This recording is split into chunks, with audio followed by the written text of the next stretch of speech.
تو اب کچھ بات اسی سے متعلق ہے. کل بھی ایک مستورات پوچھ رہی تھی کہ چھوٹا ہوا روزہ شب برات میں رکھنا چاہیے کہ نہیں. یعنی ناپاکی کی وجہ سے جو روزہ عورتوں کا جو چھوٹ جاتا ہے، لہذا وہ روزہ اس میں رکھ سکتی ہے کہ نہیں رکھ سکتی ہے؟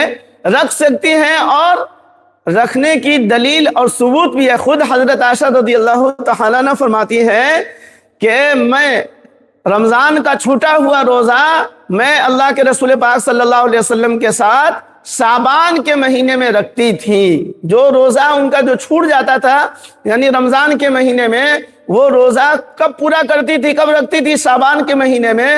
اور بتاتی تھی کہ خود آپ صلی اللہ علیہ وسلم بھی اس مہینے میں زیادہ سے زیادہ روزہ رکھتے تھے، تو لہٰذا میں بھی آپ صلی اللہ علیہ وسلم کے ساتھ روزہ رکھتی تھی تاکہ آپ صلی اللہ علیہ وسلم کے ساتھ جو ہے ایک گنا مشابہت ہو جائے. تو لہٰذا چھوٹا ہوا روزہ ہو، کفارہ کا روزہ ہو. بعض لوگ بولتے ہیں کفارہ کا روزہ، نہیں، کفارہ نہیں تو کفارہ کا روزہ. یہ کفارہ کا روزہ کیا ہوتا ہے؟ یعنی قسم کھانے کے بعد قسم توڑ دینے کا جرمانے کے طور پر جو روزہ رکھا جاتا ہے اس کو کفارہ کا روزہ کہا جاتا ہے. 3 دن لگاتار رکھنا ہوتا ہے. 3 دن لگاتار، چھوڑ کر کے نہیں رکھنا کہ 2 رکھ لیے ایک بعد میں رکھے، ایسا نہیں. 3 دن لگاتار یہ کفارہ کا روزہ ہوتا ہے. منت کا روزہ یعنی کہ نظر منت کا روزہ یعنی کہ کوئی میرا کام ہو جائے گا تو میں روزہ، بیماری سے شفا مل جائے گی، بیماری سے جو ہے اللہ نجات دے دیں گے تو میں روزہ رکھوں گا، روزہ رکھیں گے، میرا فلاں کام ہو جائے گا تو روزہ رکھوں گا. اس طرح جو ہے ہم لوگ جو ہے نظر مانتے ہیں، منت مانتے ہیں.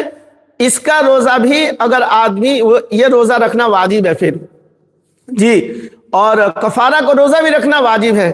بہرحال یہ روزہ جو ہے آپ رکھنا چاہے کفارہ کا روزہ ہو، منت کا روزہ ہو، یا نفل روزہ ہو، یا آپ ایسے بھی روزہ رکھنا چاہتے ہیں چھوٹا ہوا روزہ جیسے رمضان میں مرد حضرات ہے، سفر کی وجہ سے روزہ ان کا چھوٹ گیا، بیماری کی وجہ سے روزہ چھوٹ گیا، یا جان بوجھ کر کے اس نے روزہ نہیں رکھا تو روزہ تو ان کے اوپر ہے، قضا روزہ جو ان کے اوپر ہے، تو وہ روزہ بھی اگر رکھنا چاہے تو وہ روزہ بھی شعبان کے مہینے میں رکھنا چاہے تو رکھ سکتے ہیں. تو لہذا یہ ساری تفصیلات ہو گئی.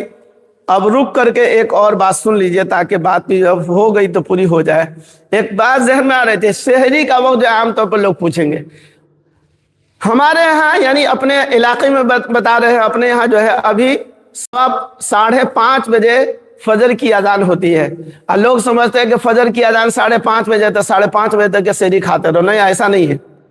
ابھی 5:15 سے پہلے جن کو روزہ رکھنا ہے سحری کھائیں گے تو 5:15 بجے سے پہلے سحری کھا لینا ہے.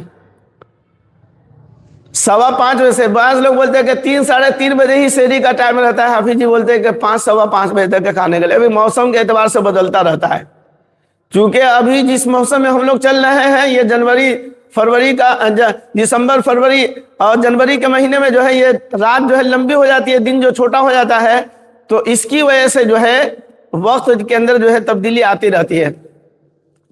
تو مئی جون کا مہینہ ہوتا ہے تو اس میں جو ہے 3:30 پونے 4 3:30 کے بعد جو ہے وہ وہاں تک جو ہے آپ کا سحری کا وقت ہوتا ہے. اس کے بعد جو ہے پھر جو ہے سحری کا ٹائم ختم ہو جاتا ہے. بہرحال ابھی اللہ تبارک و تعالیٰ نے ہر اعتبار سے یہ موسم بہتر بنایا ہے، روزہ رکھنے کے اعتبار سے بھی، نماز پڑھنے کے اعتبار سے بھی، دیگر دوسری عبادت کرنے کے اعتبار سے بھی. تو بہرحال جن کو روزہ رکھنا ہے، روزہ رکھنا چاہتے ہیں، اور سحری وغیرہ کا بھی وقت سب معلوم کرنا چاہیے. آج تو موبائل کا دور بڑی آسانی کے ساتھ جو ہے ساری چیزیں جو ہے آپ موبائل سے بھی نکال لیتے ہیں. اب کہیے گا کہ ہر چیز موبائل سے نکال لیتے ہیں تو پھر کیا مولانا لوگ کا بیان تقریر سننے کی ضرورت؟ تو مولانا لوگ یہاں پر بھی آپ کو پیچھے نہیں چھوڑتے ہیں، یعنی موبائل سے بھی مولانا لوگ تقریر کرتے ہیں، وہاں سے بھی لوگ جو ہے آپ کو بتاتے ہیں. تو بہرحال ایسا نہیں ہے کہ وہاں پر آپ کو چھوڑ دیں گے کہ بھائی موبائل میں تو خالی فلمیں دیکھنا ہے، تو میچیں دیکھنا ہے، تو یہی دیکھنا ہے، تو وہی دیکھنا. نہیں، جہاں آپ ساری چیزیں جو ہے اس میں تو مولانا لوگ ہر میدان میں آنے کی کوشش کرتے ہیں کہ ایسا نہ ہو کہ لوگ بولتے ہیں کہ ہم کو نہیں معلوم تھا. بھائی آپ جہاں پر ہیں وہیں پر آپ تقریر بیان سن سکتے ہیں. اور پھر جو ہے میں اس لیے کہہ رہا ہوں کہ بعض لوگ بولتے ہیں کہ ہم کو معلوم نہیں تھا. بھائی یہ سب کو سب کچھ بڑی آسانی کے ساتھ آج کے دور میں، آج کے زمانے میں معلوم